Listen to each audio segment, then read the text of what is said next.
Welcome and thank you for being here with us today. My name is Gwendolyn Posey and this is Bethany Irby. I want to introduce you to Bethany real quick. Bethany is my right-hand woman when it comes to birth. So she's been there with me in all sorts of strange birthing situations, and I can always depend on her. She's also a birth photographer. So just kind of keep that name in mind if you're a birthing woman and if this interests you. And Bethany, welcome. Thank you, Gwen. For those who don't know who Gwen is a natural doctor. I messed it up, gotta do it again. Do it again, pause it. No, we can just move forward because I think that's what I want. So I'm a doctor of natural health and I'm a doctor of pastoral sciences. And what that means is, are you ready? It means that everything I do is going to line up with scripture. So anytime I talk about healing and health, it's going to line up with scripture. And the reason that's important today is what we're talking about is giving hope. We're talking about that whole realm that we aren't even aware that exists. Okay. So Bethany, did you know that every time I write the word hope, I capitalize it? No, I did not know that. Can you tell me a little bit why you do that? Yeah, because it's another word for God. So every time I write it, I'm actually speaking of the Father. And I bet you didn't know that. Every time. Did not know that. Even if spell check and Grammarly tries to correct me, I'm like, nope, that's what I meant. And I kind of wanted to start today with talking about fear, because I think the number one stealer of hope is fear. And yeah, so Bethany, if you went to the doctor and the doctor's like, oh, Bethany, you have cancer, what's the first thing that goes through your mind? Fear of losing my life and sadness. Yeah. Nothing and if positive. You're fearful, are you hopeful? Definitely not hopeful. No, fear and hope cannot live together. No, and that's kind of cool. So I know that today is about giving hope, but I kind of wanted to call out the stealers of hope, and one of those big stealers of hope is fear. And so as a midwife, and it's a midwife who is attending births after multiple cesareans, and for those of you who don't know me on a more intimate level, I catch babies after 2, 3, 4, 5, 6, 7, and 8 cesareans. And I have had these women birth just like every other woman, and it's kind of crazy because the only reason they can't birth is because of fear. Like that's in most cases, fear is what kind of changes her hormone structure and stops or interferes with that. So either their own fear or fear from coming from an outside source. Or their doctors. Yes, the outside source. Ding, ding. Yep. There's all sorts of outside sources there. Husbands, mother-in-laws. As a matter of fact, my biggest reason for transport is outside, like mother-in-laws, sister-in-laws, friends of the family. Those people coming in and scaring the mother and scaring her completely out of labor. So my job as a midwife is to make sure that the mother is educated to the point where she's not fearful anymore, and to dissolve fear and keep those who are fearful out of her space. Cool, right? So, and my job as a naturopathic doctor is completely different than that. My job is to show you that the majority of mental health problems are nutritional based. And the majority of autoimmune disorders are actually nutritionally based.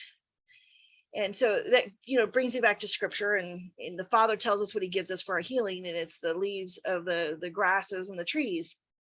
And if we return to that, return to our heritages, which is why I started Heritage Women and Heritage Midwife, we return to the way that our ancestors would have eaten and the ancestors would have lived, guess what happens? We return to healthiness. Yeah. Yeah, you did it earlier. Like there's such a happiness in that simplicity. And it's so true. It's just so true. And as the world is changing and you see that, food shortages might be coming and disease is coming, oh my goodness, stop. Just stop. There's enough for all of us. There always has been.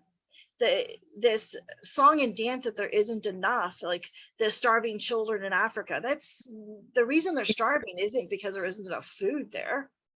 They're starving because their government is doing that to them. And that awareness and that, sending money isn't going to help. If the powers that be are going to create that, then sending money just makes the powers that be richer. And it's that whole conversation that I kind of want to have, is this running from fear is causing us to lose hope, and it bringing that hopelessness on ourselves. So Bethany, I asked you before we got started today, what would the world look like if Bethany had no fear?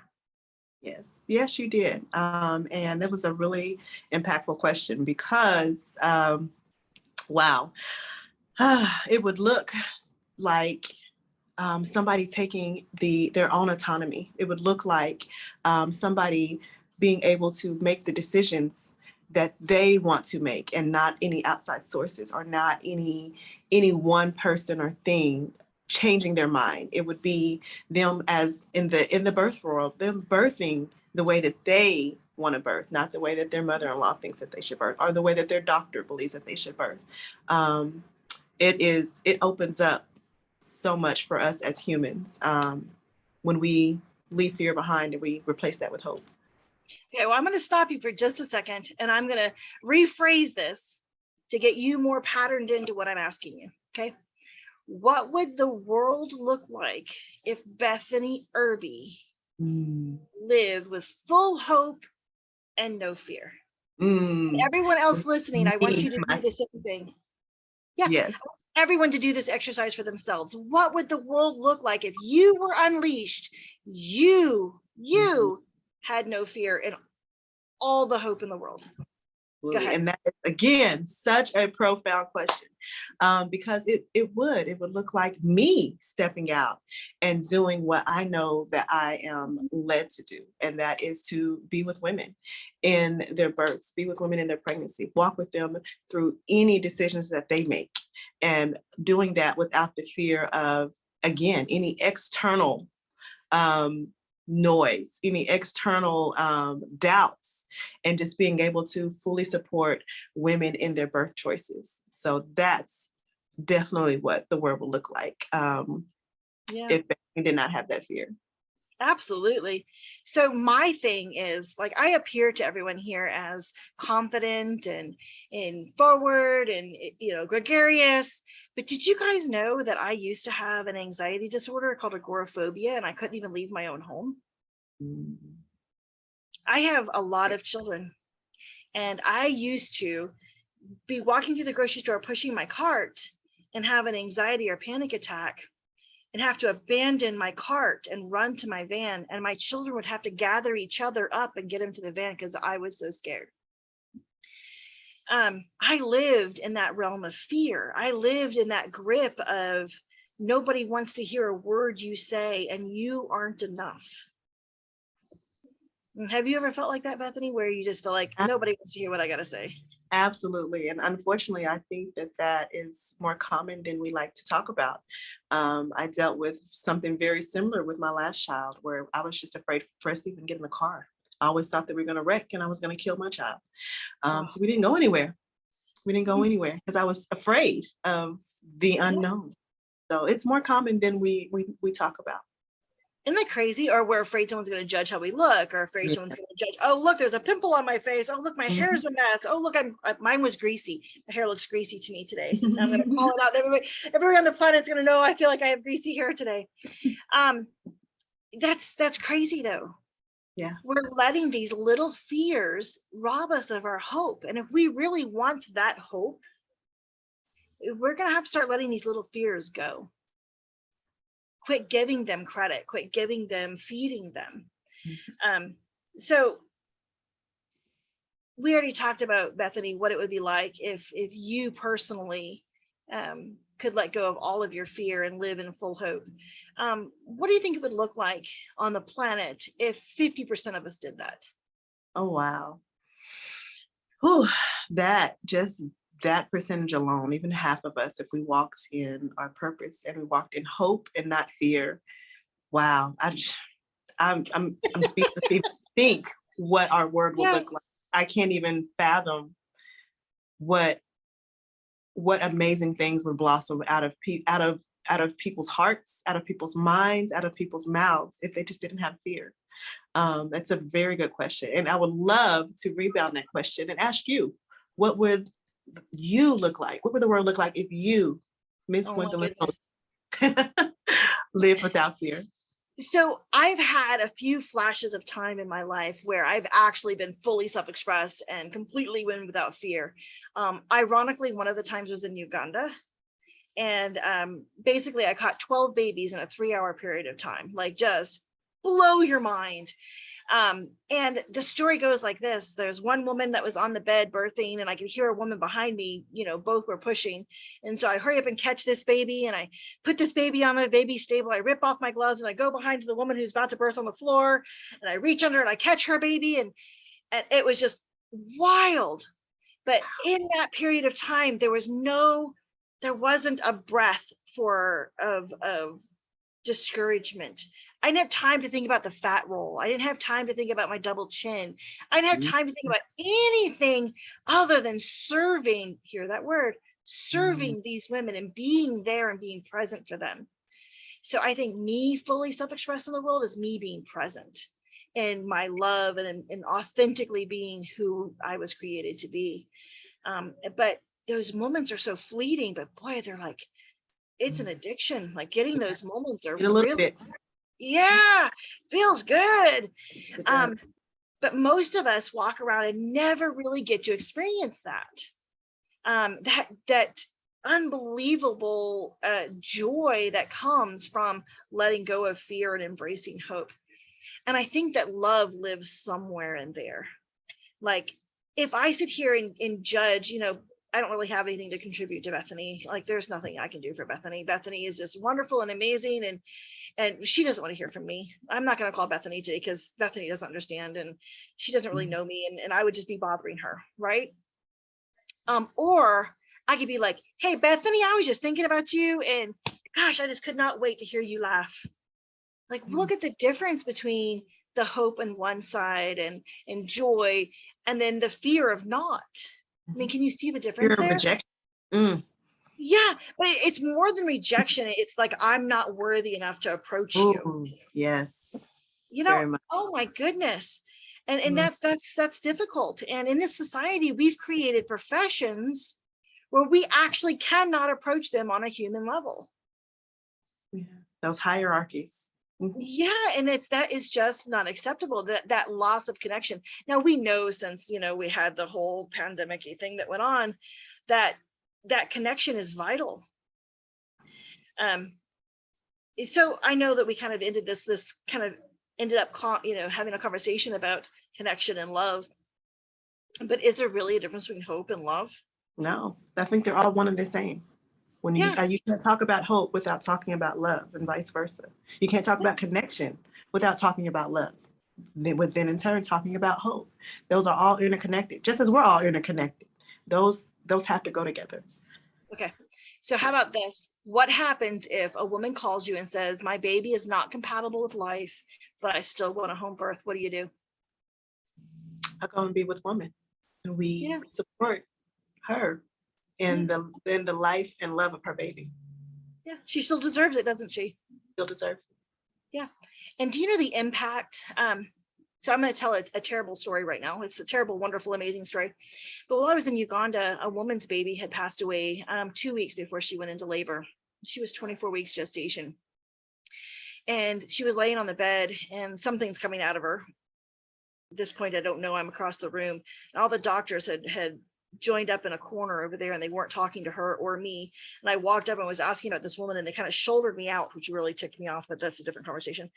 They kind of shouldered me out, and then I went over to see why she was screaming. And I go over and something's coming out of her. And my job is things that come out of women. So I put my gloves on and went to touch it because I needed to figure out what it was. And there was 2 little gray spots about this big with a black line between them. As those gray spots got a little bit bigger, I realized that it was a baby. It was breech. I got her into the delivery room when I went to catch this baby. The doctor walks up behind me and told me that the baby was deceased, and that if I continued this way, the baby's head could fall off, could pop off, is actually his words. And he whispered it in my ear as he walked away.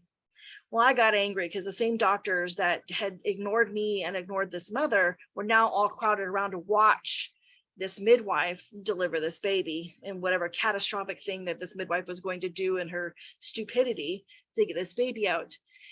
I got very, very angry at this point. I kicked everybody out of the OR, everybody out of the delivery room, including the head of OB. And it was left with this woman, her mother, and a nurse, and myself. I would end up catching this baby who was very, very deformed and had been, it was called macerated. His skin had come off of him. And after this baby was in my arms, I almost dropped him at the end because I didn't realize I'd never held a baby that had passed away before, and I didn't realize how floppy they were. And I guess I was shocked, and so I just pulled him up against myself so I didn't accidentally drop him. But as I'm holding this baby up against me, I'm holding this baby with the integrity of any human. Mhm. And I went and handed this baby to his mother. And together we looked at his fingers and toes, and together we named him, and I dressed him and cleaned him up, and together. And then I didn't want to leave her side. There in this area of Uganda, the baby would have been disposed of. And the nurse had been trying to take the baby away to take the, so the sorrow would go away. In that moment, I found myself. I found out who I am. I ended up, because I didn't want to leave the mom's side, I ended up cleaning the mom up down there, and I ended up dressing the mother, and I ended up, wiping the sweat off of her, and she had a little blood on her feet, and I ended up washing her feet. And as I'm there and I'm experiencing the world in this great sorrow of a baby that is deceased, I had great joy. You would think that that moment would be the moment that you're just not okay. Yeah. That moment of connection where that woman that birthed and myself, you couldn't tell where she ended and I began. Like touching her body was no different than touching mine.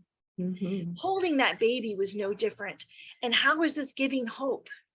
Because no matter what happens in the world, if we touch and connect to one another, that hope is there, Every time. right there. Beautiful. Absolutely beautiful.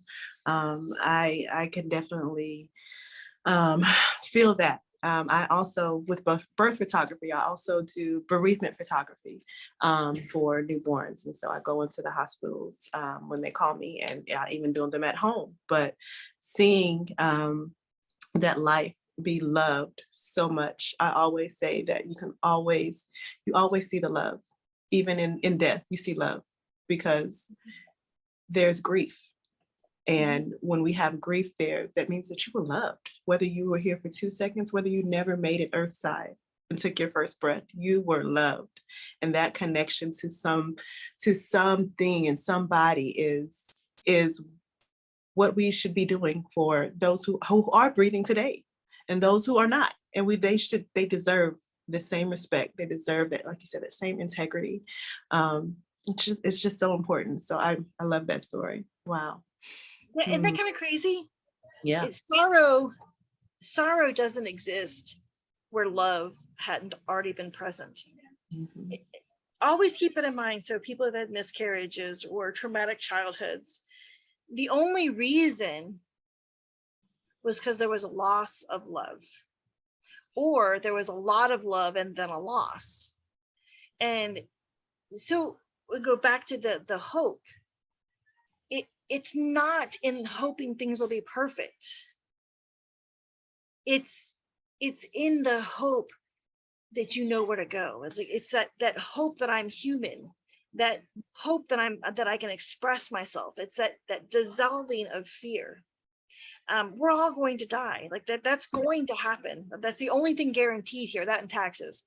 But yeah, different conversation, right? But gosh, guys, like if I want to leave you with something, I want to leave you with this. Mental health issues, they're not exactly what you've been told. It's not a label you need to wear. We can deal with that. Autoimmune disorders, again, it's a man It's a man-made label that was given to you. It doesn't mean that someone can't go through and look at your blood work and see what the catalyst or the cause of it is. There's always hope there. There's always more that can be done. And you know, people will say, well, I've tried everything. No, there's no chance you've tried everything. You have not lived long enough to try everything. And so what I want to leave everybody with today, and this isn't over yet, so we have a little bit of time here. But what I want to get you focused on is there's never a lack of hope. You just have to look. So that God gene in us, our creator that created us, it's part of who we are. We can't separate from that. And that itself is hope. Absolutely. That gene that makes us part of the creation and the creator is hope. And you got to turn to it. So I turn to scripture. Not everybody here is, you know, scripturally based, and I get that, and it's okay. But that's where I turn when I need hope. And I turn outside of myself. If I can give you hope, I get hope in return. And so sometimes you gotta quit looking in the mirror, and you gotta look out here. How can I impact the world? And how can I bring hope over there? And that'll bring then hope to yourself. Absolutely. Absolutely. I love that. It's one of the reasons why I love you so much. Gosh, you're so bubbly and give you so much hope. Oh my God. I love it. I love it. We have to, like you said, we have to look outside of ourselves, and we have to bring hope to others, because it's reciprocal. You bring hope, I get hope. And that's what that connection, and that's what I feel like we are really here for. As human beings, we're here to connect, and we are here to exchange that hope, exchange that love. That's what keeps us, that's what sustains us. And so that's amazing. One thing you told me before, talking about your natural medicine and talking about like diseases, you said one time you took the letters of like asthma. You said you just have the S. Can you bring that back and tell us a little more about how that works? Okay, so I usually write on a big chalkboard, and so spelling is like the easiest one to do. So I write like spelling on the chalkboard, and each letter symbolizes a symptom of this disease called spelling. But let's say the G in spelling was actually related to a vitamin D deficiency, and we get rid of that. That G is gone. And let's say the S in spelling is related to a zinc deficiency. We fill that up and that's gone. Let's say the 2 L's is because you're not breaking down proteins at all. Well, that's gone. Do you have spelling anymore? No, you've got ping. I don't know. It's a weird word, right? Something. But that's how come people can lose diagnoses and gain them back. Or they can get diagnosed with this, this, and this. Because all a diagnosis is a group of symptoms that man has scooped a lasso around, and then person did this. Call it a name. And it's no different than this is called a hairbrush. It's a piece of plastic that I push through my hair. It doesn't mean anything. And the way I like to explain this is I can give you a handful of blue crayons. I can give you a handful of blue paint. It's dripping everywhere, blue paint. I can give it to you this way. But I can't give you a handful of blue. Yes. Yeah. So I can't give you a handful of anxiety. I can't give you a handful of depression. I can give you a handful of cancer. That's one of the things that's a real palatable thing. I can give you a handful of parasites.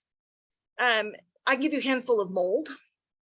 I can give, those are real and tangible. Everything else, like let's say fibromyalgia.